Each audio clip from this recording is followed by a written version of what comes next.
Welcome back दोस्तों। आज मैं आपके सामने रिसेंटली रिलीज हुई एक मलयालम मूवी को लेकर आया हूँ जिसका नाम है बूमरैंग। उसी तरह एक comedy based social messaging movie है। स्पेशली ये मूवी लड़कियों को देखना चाहिए और उसी तरह वो लोग जो खामखा अफवाह फैलाते हैं, किस तरह से एक छोटी सी अफवाह की वजह से किसी की जिंदगी बर्बाद हो गई। इस मूवी की लीड एक्टर्स है संयुक्ता मेनन, वही सर और विरूपक्षा की हीरोइन। तो चलिए फटाफट से मैं आपको इस मूवी की कहानी सुना देता हूँ। उससे पहले उठा दो प्यार फॉर इंस्टाग्राम। कहानी की शुरुआत में ही एक फ्लैट के अंदर 3 लोगों को दिखाया जाता है, रोनी, जेर्री और जयदेव। और ये तीनों इस फ्लैट से बाहर जाने की कोशिश करने लगते हैं। दिखने में ऐसा लगता है कि ये तीनों इस फ्लैट के अंदर फंस चुके हैं। किसी को कॉल करके मदद मांगने के लिए इन तीनों का फोन भी नहीं मिल रहा होता। इन तीनों को समझ में नहीं आता कि क्या करें। उसके बाद सीन थोड़ा फ्लैशबैक में जाने लगता है। कुरियाकोस नाम का एक बहुत बड़ा बिजनेसमैन अपनी एड एजेंसी रन करते हुए और इसी तरह इसकी नजर में जो कोई भी लड़की आती है उस लड़की को अपनी हवस भरी निगाहों से देखते रहता है। हमेशा लड़कियों को इम्प्रेस करने की कोशिश करते रहता है और अपने दोस्तों के सामने यही रोब जमाने लगता है कि काफी सारी लड़कियां मेरे बेडरूम में आ चुकी है। उसके बाद जेर्री नाम के एक बंदे को दिखाया जाता है जो एक कार शोरूम में काम करते रहता है और उसी तरह कैथरीन नाम की एक लड़की से बहुत प्यार करते रहता है। हर रोज जेर्री अपने दोस्त बालू को लेकर कैथरीन के हॉस्टल के पास जाकर उसको देखने के लिए वेट करते रहता है, लेकिन कैथरीन जेर्री को घास तक नहीं डालती। मतलब कैथरीन को टॉम एंड जेर्री वाला जेर्री पता होता है, ये वाला जेर्री नहीं।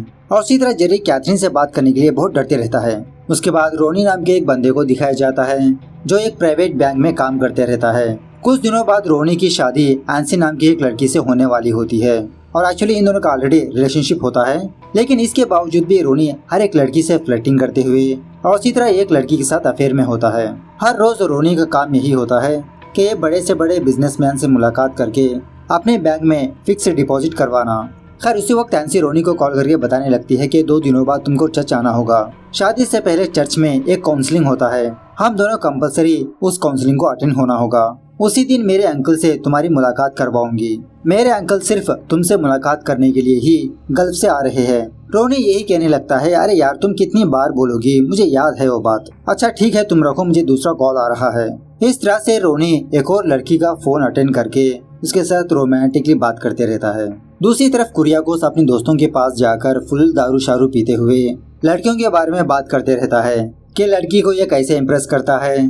खैर दूसरे सीन में जयदेव नाम के एक एएसआई को दिखाया जाता है। जयदेव पुलिस होने के बावजूद भी एक्टिंग का शौक रखता है। फिलहाल एक बंदे की रिकमेंडेशन से एक फिल्म की सेट पर जाने पर उस फिल्म का डायरेक्टर जयदेव को चाय वाले का रोल देता है। तभी उसी रास्ते से गुजरती हुई जयदेव की बीवी इस चीज को देखती है। घर आने के बाद जयदेव की बीवी शोभना जयदेव को डांटने लगती है कि तुम्हारे फादर डेथ की वजह से तुम्हारे फादर की जॉब तुमको आई और तुम उस जॉब को भी ढंग से ना करते हुए फिल्मों में छोटे मोटे रोल्स के लिए एक्टिंग पर जाते हो। हमेशा छोटे रोल ही करते हो, कभी भिखारी की तरह, कभी चाय वाले की तरह, कभी काम वाले की तरह। दूसरी तरफ कुरियाकोस मैट्रिमोनी ऐड के लिए कुछ लड़कियों को सिलेक्ट करते रहता है।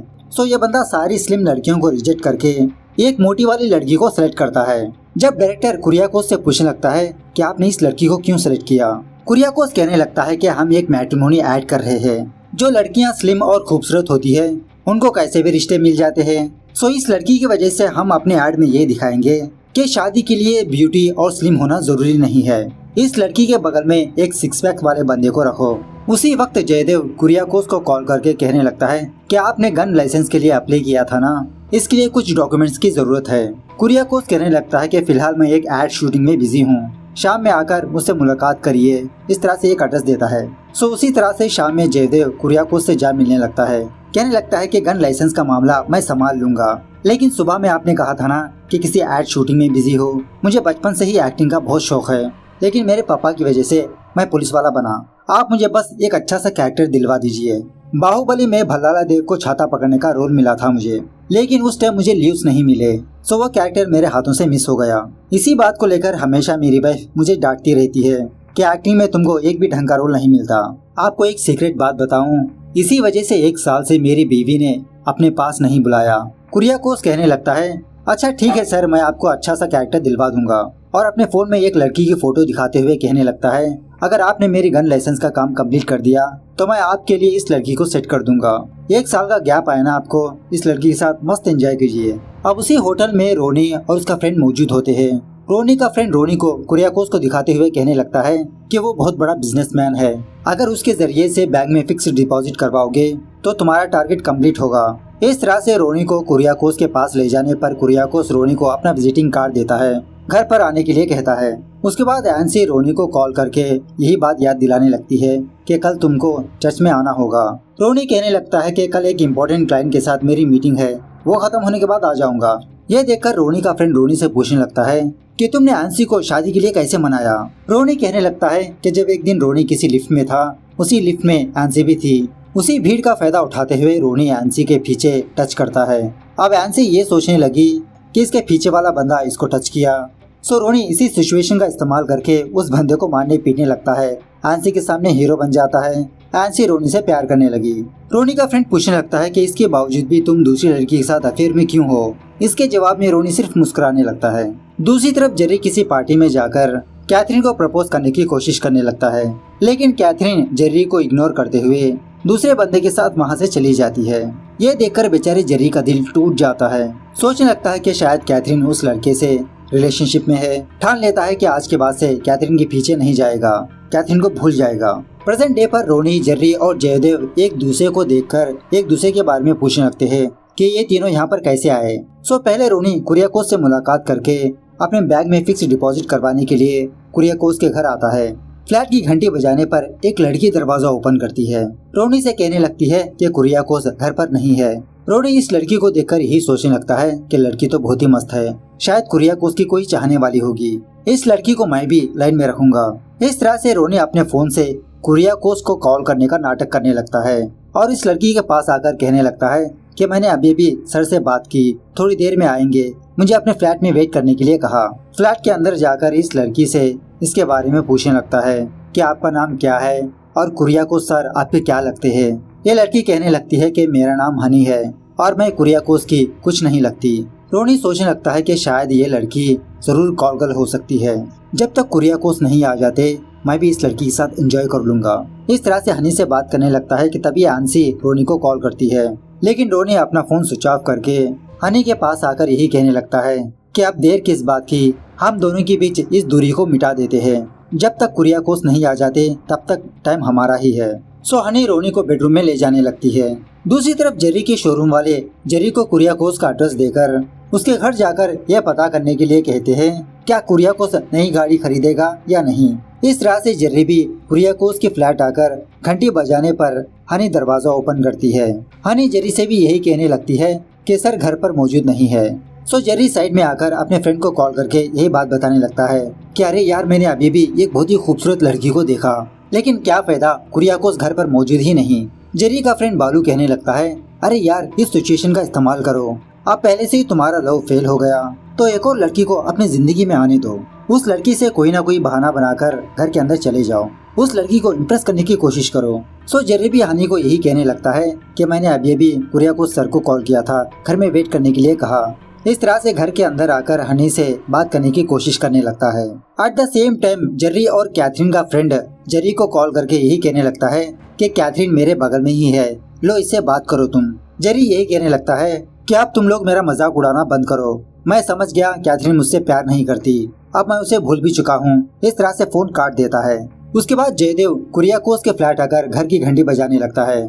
जयदेव को बाहर देखकर हनी जेरी को बेडरूम में ले जाने लगती है। उसके बाद दरवाजा ओपन करती है। हनी से कहने लगता है कि मैं कुरियाकोस से मिलने के लिए आया हूँ, उनके गन लाइसेंस का काम खत्म हो चुका है। हनी कहने लगती है कि फिलहाल तो सर घर पर मौजूद नहीं। जयदेव कहने लगता है कुरियाकोस को आप सर बुला रहे हो, जिसका मतलब कुरियाकोस आपके रिलेटिव नहीं है, इसका मतलब मेरा गिफ्ट तुम ही हो जो कुरियाकोस सर ने देने का वादा किया था। इस तरह से फ्लैट के अंदर आकर हनी को हक करने की कोशिश करने लगता है। कहने लगता है कि मैंने सोचा नहीं था कि कुरियाकोस सर इतना जल्दी मेरा गिफ्ट मुझे दे देंगे। तुमको पता है 1 साल का गैप आया मुझे। एक्चुअली मैं अपनी बीवी बेटी के साथ मॉल आया था, ऐसे ही कुरियाकोस से बात करने के लिए यहाँ पर आया हूँ। जब तक मेरी बीवी की शॉपिंग खत्म नहीं होती चलो हम लोग अपना काम खत्म करते हैं। हनी कहने लगती है ठीक है मैं आपका बेडरूम में इंतजार करूंगी, थोड़ी देर बाद आ जाना, जब तक आप इस जूस को पीते रहिए। इस तरह से एक जूस का ग्लास जयदेव के हाथ में थमा देती है।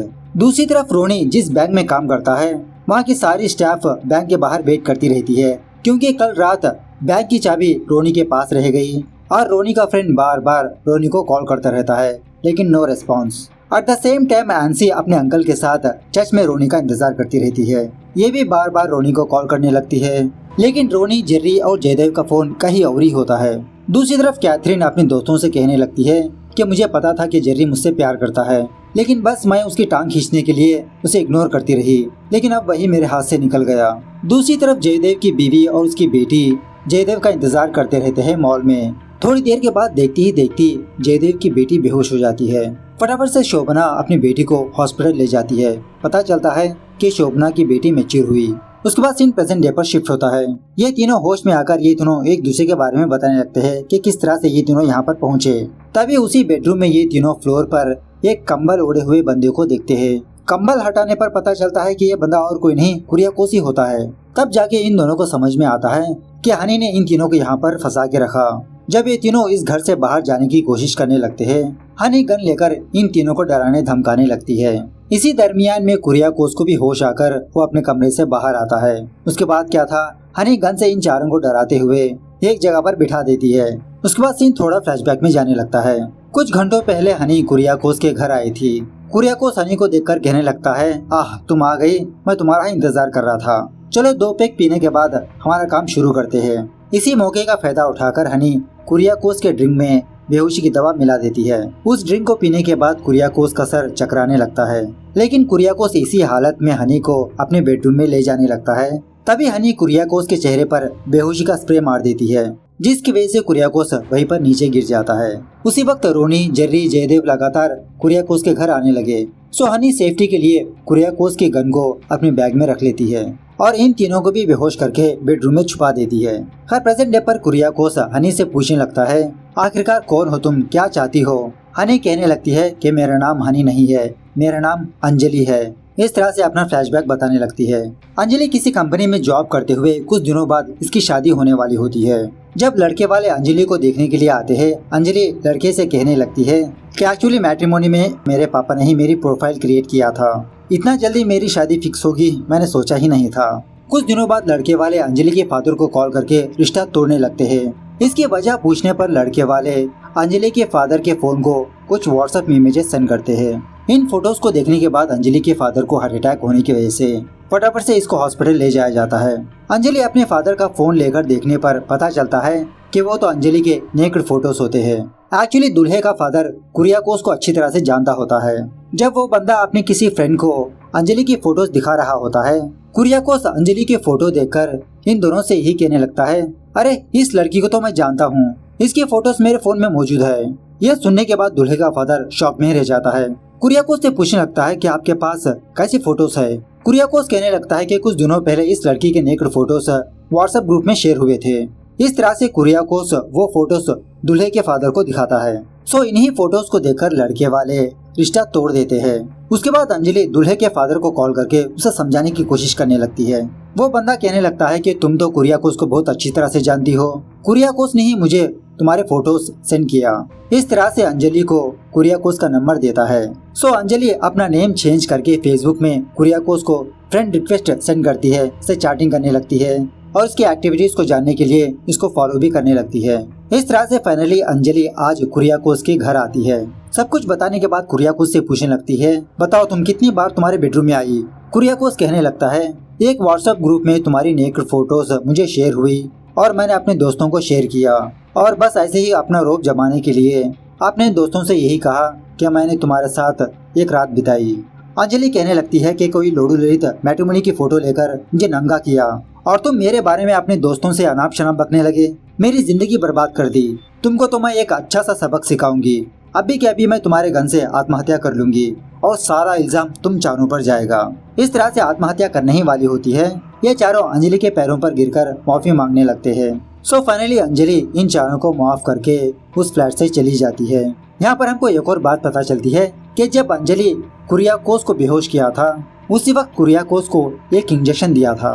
कुछ दिनों बाद जब कुरियाकोस अपना चेकअप करवाने के लिए किसी डॉक्टर के पास जाता है, तो कुरियाकोस को ये बात पता चलती है कि अब ये नामर्द है। मतलब अंजलि ने इंजेक्शन के जरिए से इसको नामर्द बना दिया। दूसरी तरफ जयदेव अपनी बीवी बच्ची के साथ ज्यादा टाइम स्पेंड करते हुए जो लोग लड़कियों को तंग करते हैं उनको अच्छा सबक सिखाते रहता है। कैथरीन जेर्री को प्रपोज करने पर जेर्री बहुत खुश होने लगता है।